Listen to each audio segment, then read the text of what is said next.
वल्लभाधीश की जय। आज कार्यक्रम में जेमना मुखेथी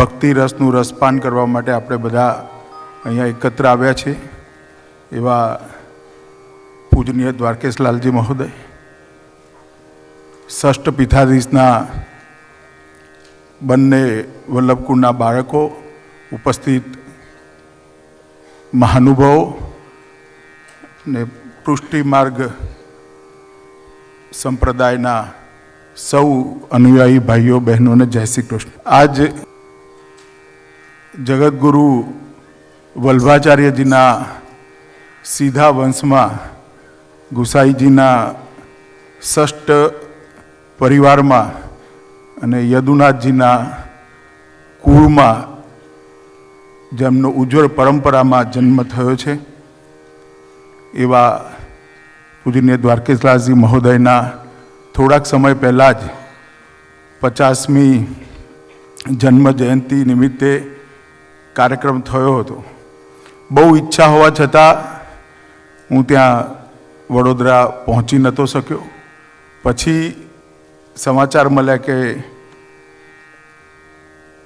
અમદાવાદમાં જ 5 દિવસનો કાર્યક્રમ છે। એ વખતે અમદાવાદ આવવાનું પણ ગોઠવાયું અને ઈશ્વર ઈચ્છાથી આજ તમારા સૌની સામે ઉપસ્થિત રહેવાનો પણ પ્રસંગ આવ્યો।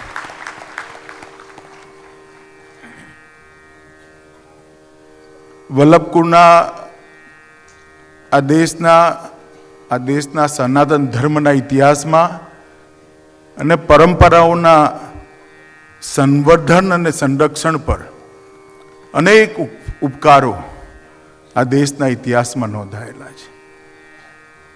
જ્ઞાન માર્ગ અને ભક્તિ માર્ગ, એની અંદર ભક્તિ માર્ગની ઉચ્ચતા કદાચ મહાપ્રભુજી ના હોત તો ક્યારેય સિદ્ધ ના થઈ હોત। અને સમગ્ર વેદોનું, ઉપનિષદોનું અને ગીતાનું પણ સમગ્ર નિચોડ એક નાનકડી પ્રક્રિયા કરી એમને પૃષ્ટિ માર્ગની અંદર એનો સમાવેશ કરી અનેક લોકોના આત્માના કલ્યાણનો રસ્તો પ્રશસ્ત કર્યો। જ્યારથી એ પરંપરા શરૂ થઈ ત્યારથી આજ સુધી વલ્લભકુળના બાળકોએ પણ અનેક પ્રકારથી આ પરંપરા, આ જ્ઞાનને, આ ભક્તિ માર્ગને સિંચવાનું કામ કર્યું છે। અને ગુજરાતની અંદર બહુ નાનપણથી હું જાહેર જીવનની અંદર સામાજિક કામો સાથે જોડાયો, રાજનીતિની અંદર કામ કર્યા। જન્મે સંસ્કારથી જ શ્રદ્ધા તો હોય, મારા નિમંત્રણથી મારા ગામની અંદર, જન્મસ્થાનની અંદર પણ એમને પોતાના પગલાં પાડેલા। અમારી નિજ હવેલીની અંદર પણ એમને આરતી ઉતારી અમને બધાને કૃતજ્ઞ કરેલા।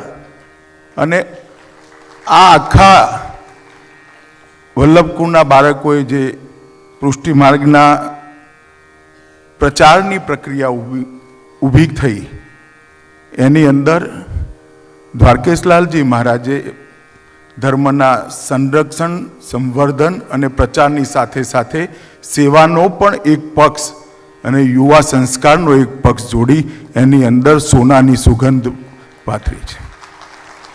પૃષ્ટિ માર્ગની સંપ્રદાયની સ્થાપના આમ જોવા જઈએ તો શુદ્ધ રૂપે સનાતન ધર્મમાં અનેક પ્રકારના મતો છે, એ પૈકી એક મતની સ્થાપના થઈ।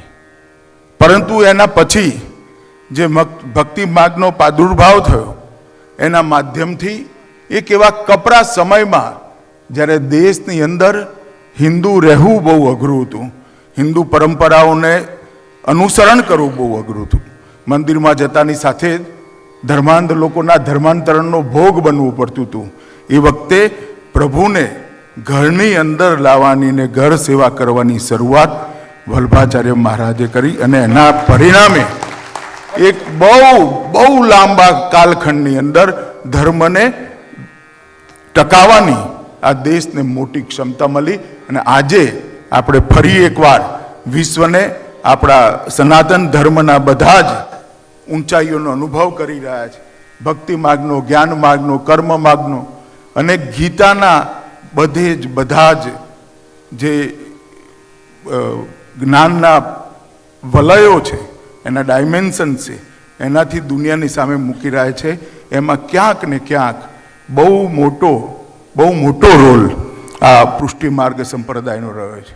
મિત્રો, જે પ્રકારનું જાગૃતિનું અભિયાન, યુવાઓની અંદર જાગૃતિનું અભિયાન, ધર્મ પ્રત્યે અનુરાગ જગાડવાનું અભિયાન અને જે પ્રકારનું સંસ્કાર સિંચનનું અભિયાન દ્વારકેશલાલજી મહોદયે ચલાવ્યું છે, હું ઈશ્વરને હૃદયથી પ્રાર્થના કરું છું, પ્રભુ એમને ખૂબ લાંબુ દીર્ઘાયુષ આપે અને સાથે સાથે વલ્લભકુળના બધા બાળકોની સાથે સાથે એ પણ આટલી જ ઉત્સાહ, ખંત અને લગનથી અને સાથે પરિશ્રમથી પણ આ સંપ્રદાયના પ્રચાર પ્રસાર અને સંવર્ધન માટે લાંબા સમય સુધી કામ કરતા રહે એવી પ્રભુ પ્રાર્થના કરી આપ સૌને ફરી એકવાર જય શ્રી કૃષ્ણ કહીને બહુ જ એમના મારી પર હંમેશા આશીર્વાદ રહ્યા છે, એટલે એમના પણ શ્રી ચરણોમાં ફરી એકવાર પ્રણામ કરી મારી વાત પૂરી કરીશ. ધન્યવાદ.